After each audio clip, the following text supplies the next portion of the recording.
No primeiro dia da semana, Maria Madalena foi ao túmulo de Jesus, bem de madrugada, quando ainda estava escuro, e viu que a pedra tinha sido retirada do túmulo. Então ela saiu correndo e foi encontrar Simão Pedro e o outro discípulo, aquele que Jesus amava, e lhes disse: tiraram o Senhor do túmulo e não sabemos onde o colocaram. Saíram então Pedro e o outro discípulo e foram ao túmulo. Os dois corriam juntos, mas o outro discípulo correu mais depressa que Pedro e chegou primeiro ao túmulo. Olhando para dentro, viu as faixas de linho no chão, mas não entrou.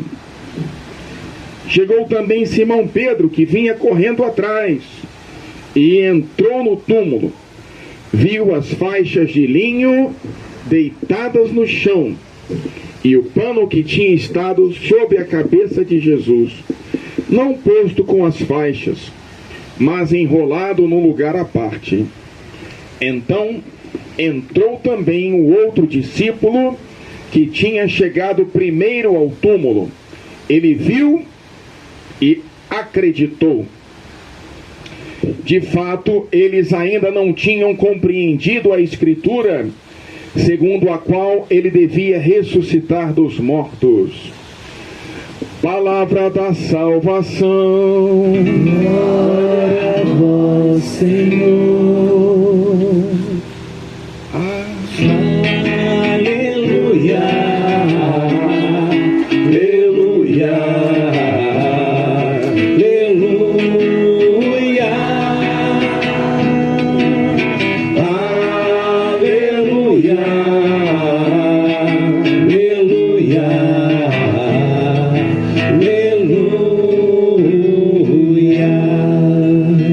Podemos nos sentar, queridos irmãos e irmãs.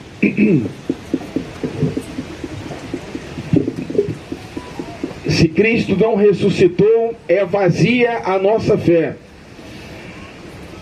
Os primeiros cristãos já sabiam, porque Jesus havia anunciado que ele precisava morrer na cruz, mas ele repetia que no terceiro dia ele iria ressuscitar, destruir esse templo, e em 3 dias ele ressurgirá. Mas em que se fundamenta essa fé? Vamos apresentar 3 motivos que sustentam a nossa fé na ressurreição de Cristo. Em primeiro lugar, o testemunho dos apóstolos. Os discípulos, não apenas os apóstolos, mas as mulheres, logo depois da crucificação, no domingo, hoje, logo cedo foram até o túmulo e encontraram a pedra rolada para o lado. E olharam para o túmulo e o túmulo estava vazio. Então, onde está o corpo de Jesus? Nunca foi encontrado. As autoridades romanas e as autoridades judaicas tinham interesse em mostrar o corpo de Jesus, e aí o cristianismo teria acabado ali mesmo. Vocês sabem que a igreja foi perseguida pelas autoridades judaicas e depois pelas autoridades romanas. Mas se tivesse mostrado o corpo de Jesus, tudo tinha acabado, sem perseguição. Mas o corpo nunca foi encontrado. Os evangelhos registram que Jesus apareceu para Maria Madalena e para as mulheres, apareceu para os apóstolos e para mais de 500 pessoas. Apareceu também a São Paulo, no caminho de Damasco, ressuscitado. E, finalmente, o mais importante foi que os apóstolos, que eram pescadores, homens muito simples, não tinham estudado na faculdade, não tinham ido para a universidade, eram homens simples, pescadores, né? Eles ficaram com medo quando Jesus morreu, crucificado. Se esconderam. Mas mudaram de atitude de repente. Mudaram de atitude, se estavam indo para lá e foram para cá. Depois que Jesus aparece ressuscitado, eles de medrosos se tornam corajosos e vão por todo o mundo anunciando que Jesus ressuscitou, ao ponto de dar a própria vida por essa fé. Ninguém dá a vida por uma mentira, mas por uma verdade sim. Uma verdade que nos dá a vida eterna. Quem é essa verdade? É Jesus, que é o caminho, a verdade e a vida. O Jesus Cristo que ressuscitou. É nessa fé, na ressurreição, na vitória sobre a morte, que se fundamenta a nossa fé. Muitas pessoas vão falar, o cristianismo, não pode fazer isso, não pode fazer aquilo, pecador, né? O padre não dá testemunho, não interessa. O que interessa para nós, o que é fundamental, é que Cristo ressuscitou. Essa é a beleza da nossa fé. É isso que nós temos que anunciar e testemunhar. Eles entraram no sepulcro e encontraram lá panos de linho vazios, não tinha ninguém. Eram os panos de linho que haviam envolto o corpo de Jesus. Esse pano de linho, ele foi encontrado na virada do século XIX para o século XX. Um fotógrafo fez uma descoberta impressionante quando viu o negativo da fotografia que ele havia tirado sobre esse linho, chamado Sudário de Turim. Ele viu no negativo da foto a imagem de um homem. Um homem que tinha exatamente as feridas que o Evangelho fala que Jesus sofreu.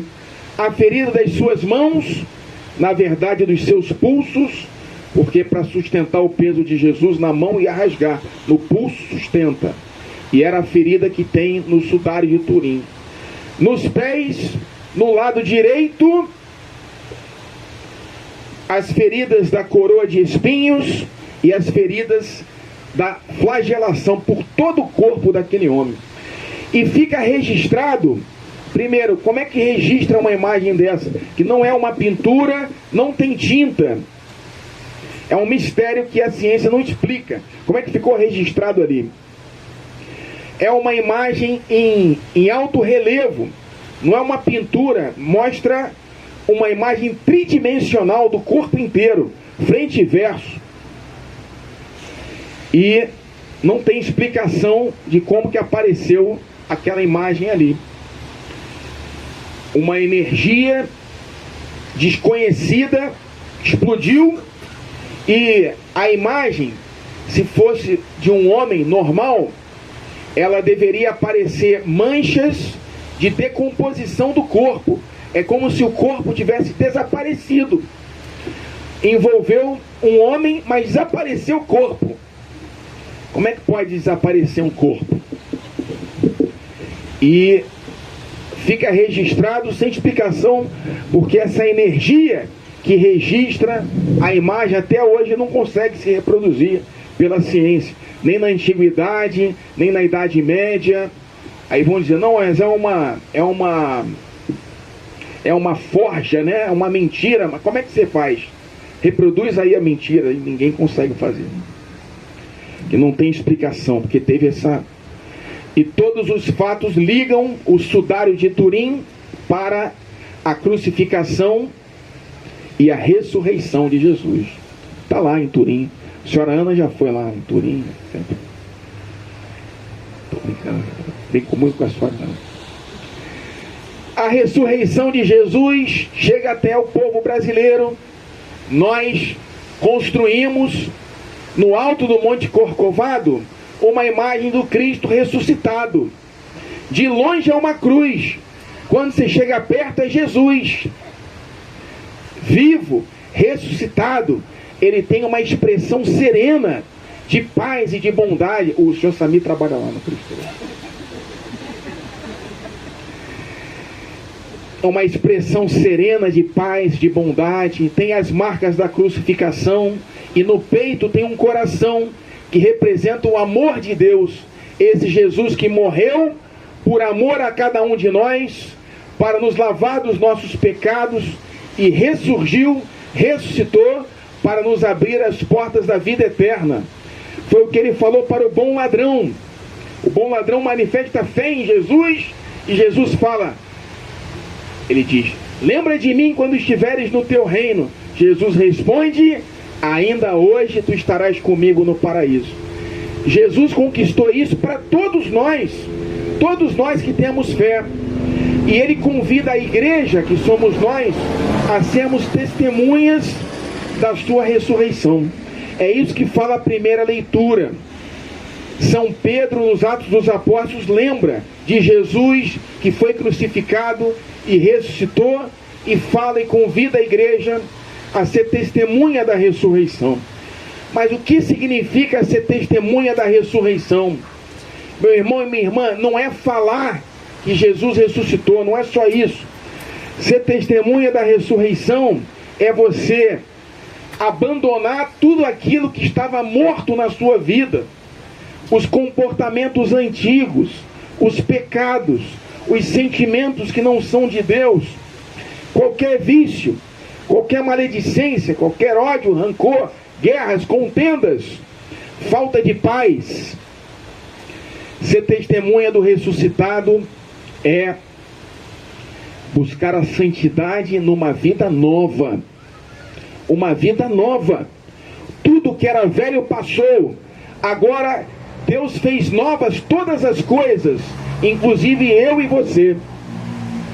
Somos novas pessoas. Nós temos a paz de Cristo no nosso coração.